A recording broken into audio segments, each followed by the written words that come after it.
স্বরে বলেন, বিশ্বনবী জনাবে মুহাম্মদুর রাসূলুল্লাহ সাল্লাল্লাহু আলাইহি ওয়াসাল্লাম বলেন, ওই ব্যক্তির জন্য আমার আল্লাহ রব্বুল আলামিন জান্নাতে যাওয়ার পথকে সহজ করে দেন। সুতরাং আল্লাহু আকবার এগুলো আমরা বলবো যখন কোরআনুল কারীম তেলাওয়াত শেষ, আয়াত যখন শেষ হবে, অর্থাৎ যখন দম ফেলানো, যখন অক্ষ করার স্থান আসবে, অর্থাৎ যিনি তেলাওয়াত করবেন, তেলাওয়াত করার পরে যখন অক্ষ করবেন, অক্ষ করার সঙ্গে সঙ্গে আমাদের উচিত আল্লাহু আকবার শব্দটি উচ্চ স্বরে বলা। তাহলে আমাদের জন্য জান্নাতে যাওয়ার পথ সহজ করে দিবেন কে? আল্লাহ। সবাই বলে আল্লাহু আকবার। আল্লাহু আকবার বলার বিভিন্ন ফজিলত রয়েছে। বিশ্বনবী জনাবে মুহাম্মদুর রাসূলুল্লাহ সাল্লাল্লাহু আলাইহি ওয়াসাল্লাম বলেন, ও আমার সাহাবারা, তোমরা কি জানো ইসলামের মধ্যে এমন কোন ফজিলতপূর্ণ কথা রয়েছে যে কথাগুলো বলার পর আল্লাহু আকবার, সুবহানাল্লাহ, আলহামদুলিল্লাহ, লা ইলাহা ইল্লাল্লাহ এগুলো বলার কারণে তোমাদের মধ্যে কি এমন কোন ব্যক্তি আছে উহুদ পাহাড় পরিমাণ সওয়াব অর্জন করবে? সাহাবায়ে কেরাম আরজ করিলেন, ইয়া রাসূলুল্লাহ, উহুদ পাহাড় পরিমাণ সওয়াব করার মতো যোগ্যতা আমাদের এখন পর্যন্ত তৈরি হয়নি।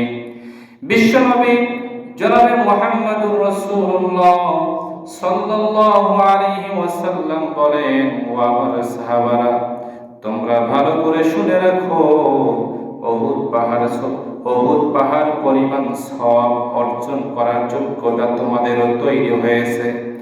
বিশ্বনবী সাল্লাল্লাহু আলাইহি ওয়াসাল্লামকে সাহাবায়ে কেরাম বলেন, ইয়া রাসূলুল্লাহ, আপনি আমাদেরকে শিখায়া দেন কি আমল করলে উহুদ পাহাড় পরিমাণ সওয়াব অর্জন করা যায়। বিশ্বনবী জনাবে মুহাম্মদুর রাসূলুল্লাহ সাল্লাল্লাহু আলাইহি ওয়াসাল্লাম বলেন, ইসলামের যখন কোন ফজিলতপূর্ণ বক্তব্য শুনবে, ইসলামের কোন ফাজাইলপূর্ণ কথা শুনবে, যিনি বক্তব্য পেশ করবেন, বক্তব্য পেশ করার পর যদি তোমরা আল্লাহু আকবার সহ সুবহানাল্লাহ, আলহামদুলিল্লাহ, লা ইলাহা ইল্লাল্লাহ এই শব্দগুলো যদি বলো, একবার সুবহানাল্লাহ বলার কারণে তোমাদের আমলনামার মধ্যে উহুদ পাহাড় পরিমাণ সওয়াব লেখা হবে। সুবহানাল্লাহ। শুধু কি তাই, কোরআন তেলাওয়াতের আওয়াজ শোনার পর যেখানে দম ফেলানো হবে, এই দম ফেলানোর কারণে, অক্ষ করার কারণে যদি কোনো ব্যক্তি আল্লাহকে রাজি খুশি করবার জন্য উচ্চ স্বরে একবার বলে আল্লাহু আকবার, তাহলে ওই ব্যক্তির জন্য জান্নাতে যাওয়ার পথ সহজ করে দেয়। সুবহানাল্লাহ। সুতরাং আমরা যখন ইমাম সাহেব সহ আরো অন্যান্য উলামায়ে কেরামদের মুখ থেকে ইসলামের ফজিলতপূর্ণ ফাজাইলপূর্ণ কোনো বক্তব্য শ্রবণ করব, তখন আমরা কি বলবো? আল্লাহু আকবার, আলহামদুলিল্লাহ, সুবহানাল্লাহ। বলি আল্লাহু আকবার।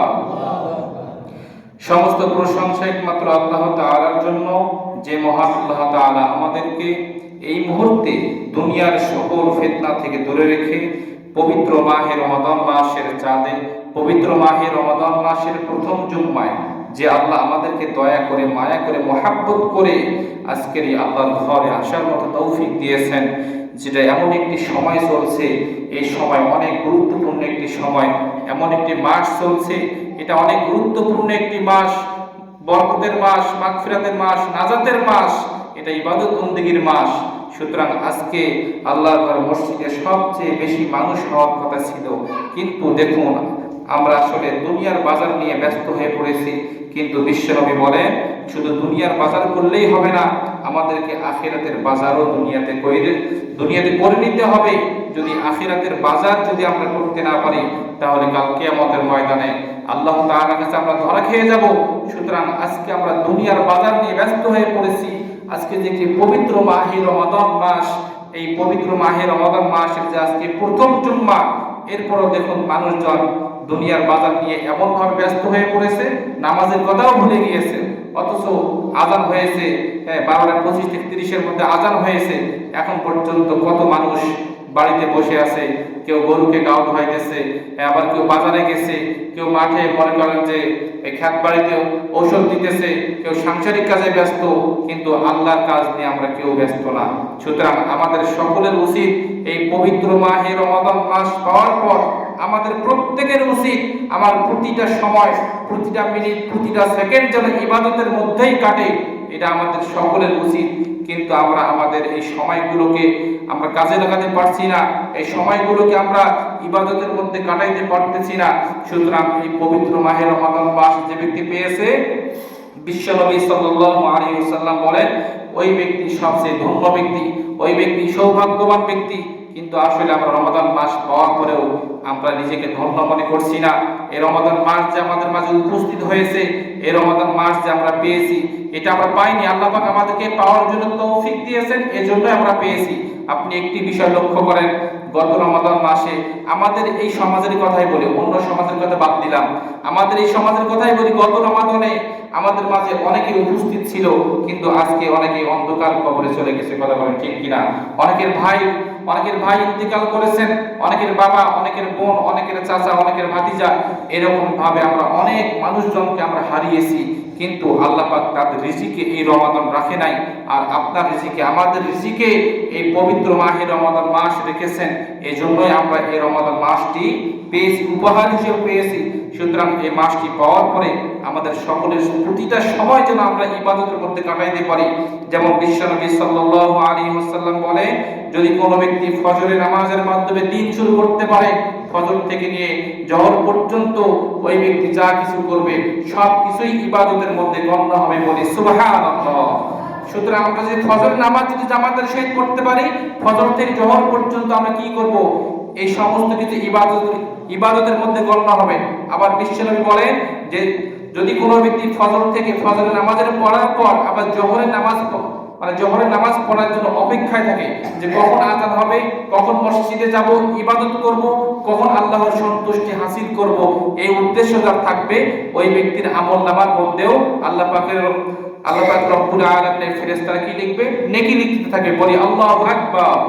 সুতরাং আমরা প্রত্যেকেই 5 ওয়াক্ত নামাজ তো পড়বই, 5 ওয়াক্ত নামাজ পড়ার পাশাপাশি আবার প্রতিটা সময় এই পবিত্র মাহে রমাদান মাসের প্রতিটি সময় যেন আল্লাহ পাকের হুকুমে, আল্লাহ তাআলার সন্তুষ্টি, আল্লাহ তাআলার রাজি খুশি নিয়ে যেন আমরা প্রত্যেকে চলতে পারি।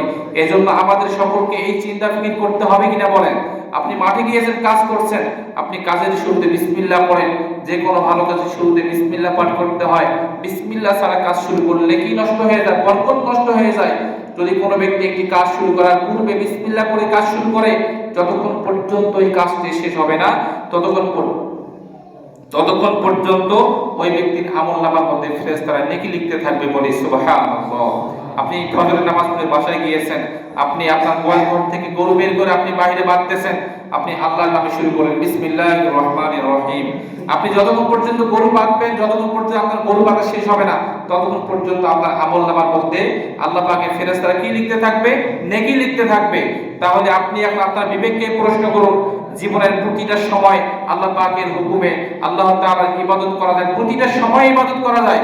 যেমন বিশ্বনবী সাল্লাল্লাহু আলাইহি ওয়াসাল্লাম রাতে ঘুমানোর পূর্বে ওযু করে ঘুমাতেন।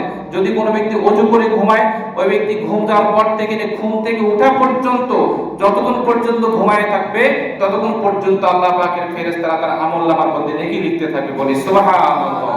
সুতরাং এই জন্য আমাদের সকলের উচিত রাতে ঘুমানোর পূর্বে ওযু করে ঘুমানো, রাতে ঘুমানোর পূর্বে 2 রাকাত নফল নামাজ পড়ে ঘুমানো। কেননা বিশ্বনবী সাল্লাল্লাহু আলাইহি ওয়াসাল্লাম বলেন, এটাই হতে পারে তোমার জীবনের শেষ ঘুম। এবং বিশ্বনবী সাল্লাল্লাহু আলাইহি ওয়াসাল্লাম এটাও বলেছেন, তুমি যখন নামাজ পড়বে, এই নামাজকেই তোমার জীবনের শেষ নামাজ মনে করে নামাজ পড়বে, কেননা এটাই হতে পারে আমার জীবনের শেষ নামাজ। আজকে আমরা জুমার নামাজ পড়ার জন্য এসেছি, এখনো শুরু হয়নি। যখন আমরা জুমার নামাজ পড়ব, এই জুমার নামাজকে আমরা শেষ নামাজ মনে করব, এই ইবাদতকে আমরা শেষ ইবাদত মনে করব যে এই ইবাদতের পরে আমার আর সামনে যে ইবাদত হবে, এই ইবাদতের কোনো সুযোগ নাই। এজন্য এটাই শেষ ইবাদত মনে করে ইবাদত, প্রত্যেকটা ইবাদত এরকম ভাবেই করা। তাহলে আমাদের আমলনামার মধ্যে আল্লাহ পাকের ফেরেশতারা নেকি লিখতে থাকবে। সুতরাং আমরা প্রতিটি সময়, রমাদানের প্রতিটি সময় আল্লাহ পাকের হুকুমে, আল্লাহ পাকের সন্তুষ্টি অর্জন করার জন্য, নেকি অর্জন করার জন্য জন্য প্রতিটি সময় ইবাদত বন্দেগী করব। এবং বিশ্বনবী সাল্লাল্লাহু আলাইহি ওয়াসাল্লাম রজব থেকে একটি দোয়া পাঠ করতেন, শাবানেও ওই দোয়া পাঠ করতেন এবং রমাদানেও এই দোয়া পাঠ করতেন এবং সেই দোয়ার সঙ্গে আরো একটি দোয়া যুক্ত করেছেন। এই দোয়াটি আমি বলছি, আল্লাহুম্মা বারিক লানা ফি রজব ওয়া শাবান ওয়া বাল্লিগনা রমাদান। বিশ্বনবী সাল্লাল্লাহু আলাইহি ওয়াসাল্লাম রজব থেকে এই দোয়া পড়তেন এবং আরো একটি দোয়া যুক্ত করেছেন, আল্লাহুম্মা ইন্নাকা আফুউন কারীম তুহিব্বুল আফওয়া ফা'ফু আন্নী। রব্বুল আলামিন, আপনি আমাদেরকে ক্ষমা করে দেন, তিনি আমাদেরকে ক্ষমা করতে ভালোবাসেন, তিনি আমাদেরকে যদি ক্ষমা করতে ভালোবাসেন এজন্য আপনি আমাদেরকে ক্ষমা করে দেন। তাহলে আপনি এই আয়াতের অর্থের দিকে একটু লক্ষ্য করুন। আয়াতের অর্থের মধ্যে বলা হচ্ছে রব্বুল আলামিন, আপনি আমাদেরকে ক্ষমা করতে ভালোবাসেন, তাই আপনি আমাদেরকে ক্ষমা করে দেন। দুনিয়ার জমিনে কোনো ব্যক্তির নিকট আপনি কোনো ব্যক্তির দুয়ারে যদি গিয়ে বলেন, ভাই আমাকে 5,000 টাকা লাগবে, একবার গিয়েছে ফেরত দিয়েছে, আপনি আবার যা যদি বলেন, ভাই আমাকে 5,000 টাকা লাগবে, আমার পরিবারের বিশেষ প্রয়োজন, 5,000 টাকা লাগবেই, ভাই আমার কাছে নাই, কিভাবে দেব? আপনি বিকেলে আবার গিয়েছেন, 3বার গিয়েছেন, 3বার যাওয়ার পরে লোকটা বিরক্ত হবে কিনা বলেন? অবশ্যই লোকটা বিরক্ত হবে। কেন বিরক্ত? ভাই তোকে আমি সকালে ফেরত দিলাম, তুই দুপুরে এসেছিস, দুপুরে ফেরত দিলাম, আবার বিকেলে এসেছিস ভাই টাকা চাওয়ার জন্য, তোকে বলতেছি আমার কাছে টাকা নাই, তোকে আমি কিভাবে দেব? আপনি 3বার যাওয়ার কারণে লোকটা কি হবে? বিরক্ত হবে। কিন্তু রব্বুল আলামিনের কাছে আপনি যতবার ক্ষমা চাবেন আমার আল্লাহ তাআলা ততবার খুশি হবে। বলি সুবহানাল্লাহ। আপনি যতবার ক্ষমা চাবেন আল্লাহ আপনাকে ততবার খুশি হয়ে ক্ষমা করবে। কখনো আল্লাহ পাক রব্বুল আলামিন কখনো বলবে না যে বান্দা তুমি আমার কাছে এতবার চাও কেন, এতবার ক্ষমা চাও কেন, তুমি আমার কাছে এতবার রিজিক চাও কেন? আল্লাহ পাক রব্বুল আলামিন এটা বান্দাদেরকে কখনোই বলবে না। বরং আল্লাহ পাক রব্বুল আলামিন বলেন, ক্বালা দুউনি আস্তাজিব লাকুম, বান্দা তুমি আমার কাছে ক্ষমা চাও, বরং আমি তোমাদেরকে ক্ষমা করে দেব। সুতরাং আমাদের সকলের উচিত আল্লাহ পাকের হুকুমে 24টা ঘন্টা ইবাদতের মধ্যে কাটানো এবং আল্লাহ পাকের কাছে ক্ষমা চাওয়া এবং এই পবিত্র মাহে রমাদান মাসে আল্লাহ পাকের সন্তুষ্টি অর্জন করার জন্য, আল্লাহ পাকের সন্তুষ্টি হাসিল করার জন্য আমরা বিশেষ কিছু নির্বাচিত কিছু আমল সম্পর্কে আজকে আমরা আলোচনা করব। যে আমলগুলো আমরা যদি প্রত্যেকে আমাদের বাস্তব জীবনে কাজে লাগাতে পারি, এই পবিত্র মাহে রমাদান মাস থেকে আমরা যদি এই আমলগুলো চালু করে দিতে পারি, তাহলে আশা করা যায় আমরা সফল কাম হতে পারবো। বলি সুবহানাল্লাহ। আমরা যতবার সুবহানাল্লাহ বলতেছি ততবার আমাদের আমলনামার মধ্যে অহুত পাহাড় পরিমাণ সওয়াব লেখা হচ্ছে। এখন যদি আমরা অনেকে মনে করি যে হুজুর এতবার সুবহানাল্লাহ বলতে বলে কেন, কিন্তু ভাই আপনি যতবার সুবহানাল্লাহ বলেন অহুত পাহাড় পরিমাণ, এক পাহাড় থেকে আরেক পাহাড় পর্যন্ত 500 বছর মানে 500 কিলো রাস্তা দূরত্ব, 500 কিলো রাস্তা দূরত্ব। তাহলে এত দূর রাস্তার পরিমাণ মানে সওয়াব দিয়ে আপনার আমলনামাটা ভরিয়ে দিচ্ছেন কে? ফেরেশতারা ভরিয়ে দিচ্ছেন। সুতরাং আমরা সুবহানাল্লাহ, আল্লাহু আকবার, আলহামদুলিল্লাহ এগুলো বলবো। হ্যাঁ, তাহলে আল্লাহ পাকের সন্তুষ্টি অর্জন করার জন্য আমরা বিশেষ কিছু নির্বাচিত আমল সম্পর্কে আজকে আলোচনা করব। 1 নাম্বার আমল, গভীর মনোযোগ দিয়ে শ্রবণ করবেন। আমরা প্রত্যেকটি আলোচনা ভালোভাবে শুনবো।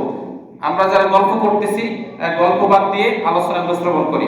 1 নাম্বার আমল হচ্ছে, এই আমল আসলে আমি মানুষটা অনেক ছোট হতে পারি, আমার বয়স 20-30 হতে পারে, আমি মূর্খ হতে পারি, কিন্তু আমার জবান থেকে আজকে যে কথাগুলো, যে আমলের বয়ানগুলো বের হবে, এই কথাগুলো আমার নয়, এগুলো হচ্ছে কোরআন হাদিসের।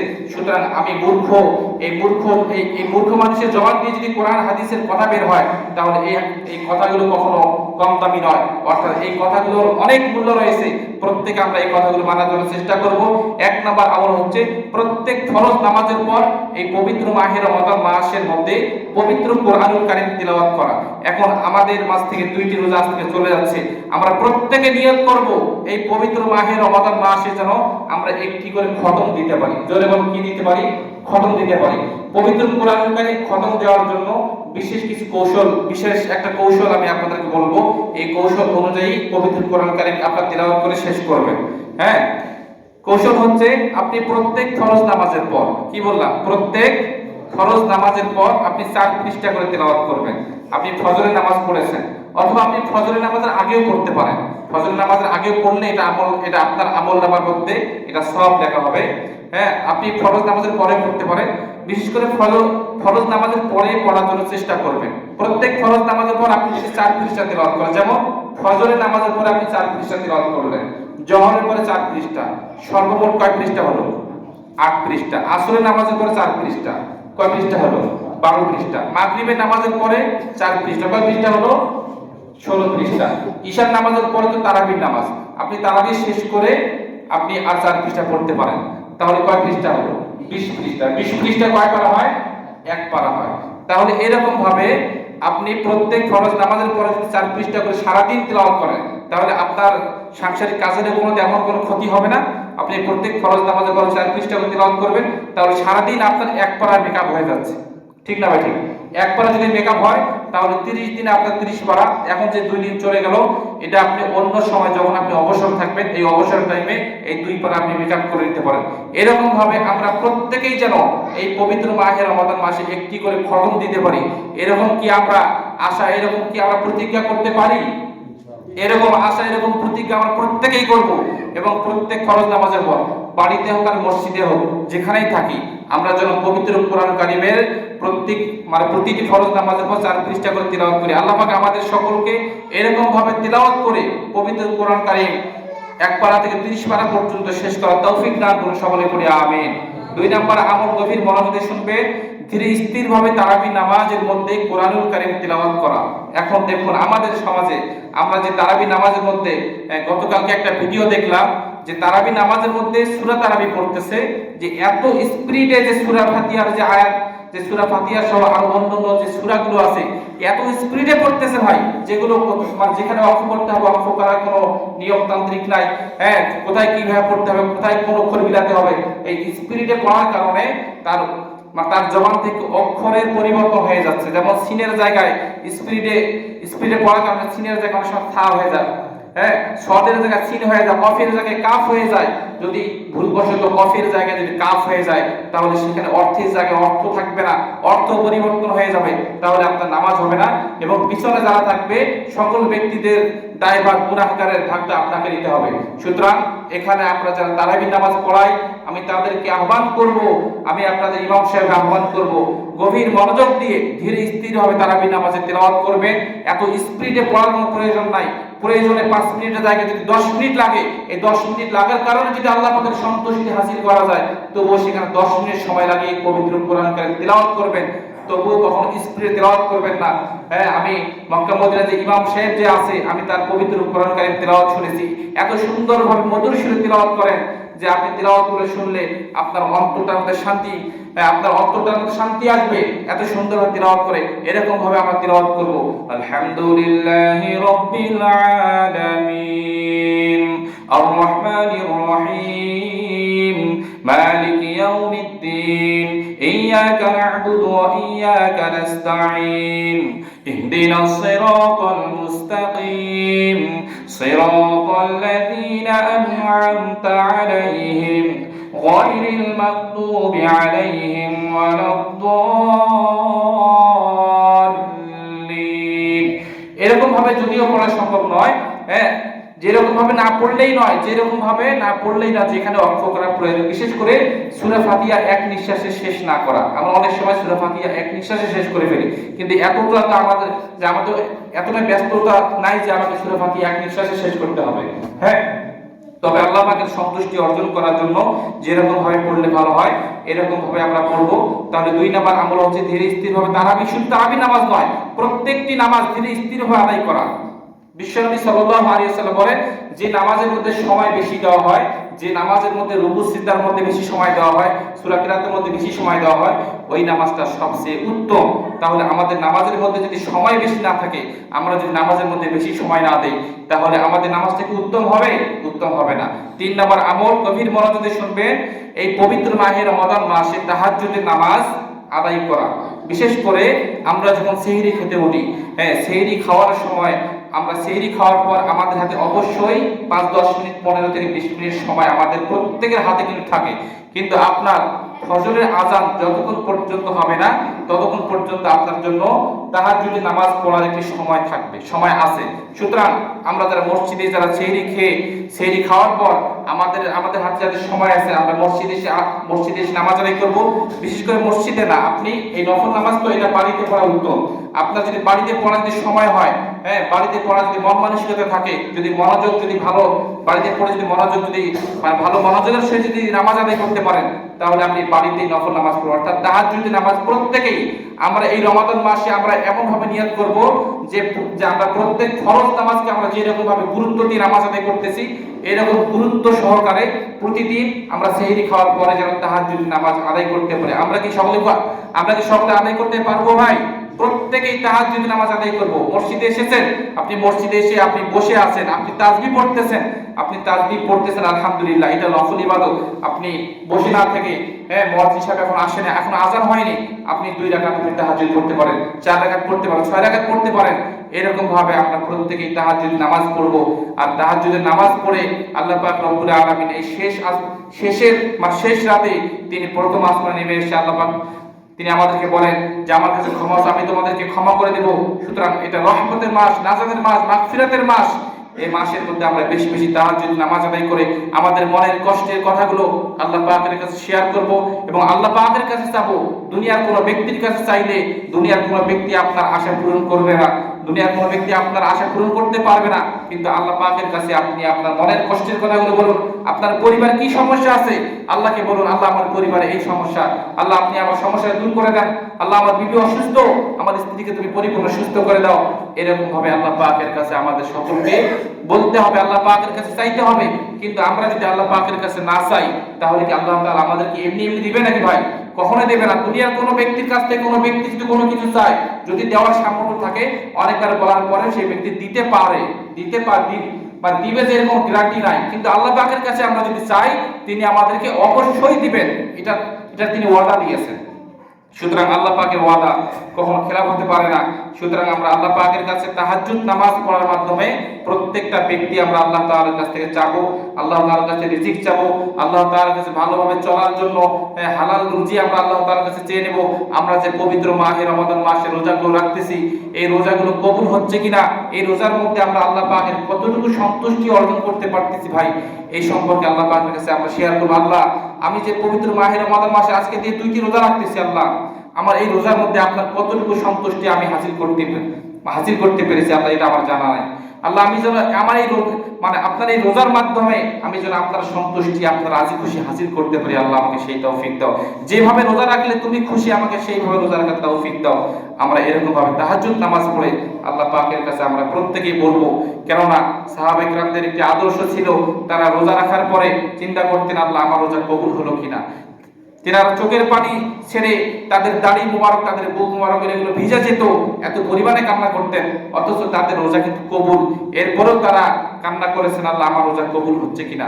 সুতরাং আমরা যে এই 2টি রোজা রাখলাম, আমাদের এই রোজাগুলো কবুল হলো কিনা, এটাকে আল্লাহ পাকের কাছে আমরা কি একবারও বলেছিলাম, আল্লাহ আমার রোজা কবুল হচ্ছে কিনা, আমার রোজার মধ্যে কোথায় ভুল হচ্ছে, আল্লাহ আমার রোজাগুলো কবুল করে নাও। যদি কবুল না হয়, তাহলে একটি রোজা ভঙ্গ করার কারণে, একটি রোজা না রাখার কারণে আমাদেরকে 60টা রোজা করতে হবে, এটা কি আমাদের জানা আছে?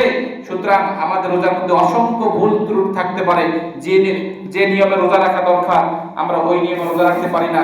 সুতরাং আল্লাহ পাকের সন্তুষ্টি অর্জন করার জন্য আমরা প্রত্যেকে রোজা রাখবো এবং তাহাজ্জুদে নামাজ পড়বো। তাহাজ্জুদে নামাজ পড়বো কোন সময়? সেহরি খাওয়ার আগে পড়তে পারেন, পরে পড়তে পারেন। সুতরাং ফজরের আযান পর্যন্ত আমরা তাহাজ্জুদে নামাজ পড়বো এবং প্রতিটি ফরজ নামাজের পর কয়েক পৃষ্ঠা করে তেলাওয়াত করব। বলেন, বাকিগুলো কথা বলে না কেন? কয় পৃষ্ঠা করে তেলাওয়াত করব? 4 পৃষ্ঠা। কি নামাজের পর? ফরজ নামাজের পর। আপনার যদি আগে পড়া যদি সময় হয়, আপনি জোহর নামাজ পড়তেছেন, সুন্নাত পড়ার পর আপনার হাতে সময় আছে, আপনি এক কর্নারে গিয়ে যদি কোনো ব্যক্তি নামাজের ত্রুটি না ঘটে সেরকম ভাবে আপনি পড়তে পারেন। সুতরাং আমরা প্রত্যেকেই রমাদান মাসে একটি করে খতম দিতে পারি ভাই, এরকম একটা নিয়ত আমরা প্রত্যেক আজ থেকে করি। আল্লাহ পাক আমাদের সকলকে পবিত্র কোরআন কারীম 1 থেকে 30 পারা পর্যন্ত খতম করে আমাদের সকলকে তিলাওয়াত করে সম্পূর্ণ করার তৌফিক দান করুন, সকলে বলি আমিন। এবং আমরা যারা রোজা রাখতেছি, এই রোজার বিষয়ে আল্লাহ পাকের কাছে ফরিয়াদ করব, আল্লাহ যেন আমাদের রোজাগুলো কবুল করেন। এবং যে আল্লাহ পাক রব্বুল আলামিন যে বলেন যে as-সাওমু লি, এই রোজা হচ্ছে আমার জন্য। সুতরাং এই রোজার প্রতিদান আল্লাহ পাক রব্বুল আলামিন নিজ হাত দিয়ে বান্দাদেরকে দিবেন, নিজ হাত দিয়ে বান্দাদেরকে আল্লাহ তাআলা দান করবে। সুতরাং এই রোজাদার ব্যক্তিদের জন্য আল্লাহ পাক রব্বুল আলামিন স্পেশাল একটি জান্নাত তৈরি করে রেখেছেন, সেটা হলো রাইয়ান। এই রাইয়ান নামক জান্নাত আল্লাহ পাক আমাদের জন্য তৈরি করে রেখেছেন। সুতরাং যারা রোজাদার ব্যক্তি তাদের জন্য এই রাইয়ান নামক জান্নাত রয়েছে। এই রাইয়ান নামক জান্নাত কি আমরা অতি সহজে হাসিল করতে পারবো? আমাদেরকে অনেক কষ্ট ত্যাগ স্বীকার করতে হবে, অনেক কষ্ট করতে হবে, আল্লাহ পাকের সন্তুষ্টি হাসিল করতে হবে, এরপরে আমরা রাইয়ান নামক জান্নাত পাবো। সুতরাং এই রাইয়ান নামক জান্নাত পাওয়ার জন্য, এই রাইয়ান নামক জান্নাত পাওয়ার আশা আছে কার কার? হাত উঠান। রাইয়ান নামক জান্নাত পাওয়ার আশা আছে আমাদের? যাদের আশা আছে তারা হাত উঠান।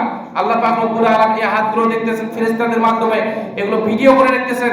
কাল কিয়ামতের মাঠে এই ভিডিওগুলো দেখাবেন এবং এই হাত তোলার ওসিলায় আল্লাহ পাক আমাদেরকে রাইয়ান নামক জান্নাত দিতে পারে। বলি আল্লাহু আকবার। আল্লাহ আমাদের সকলকে আমল করার তৌফিক দান করুন, সকলে বলি আমিন।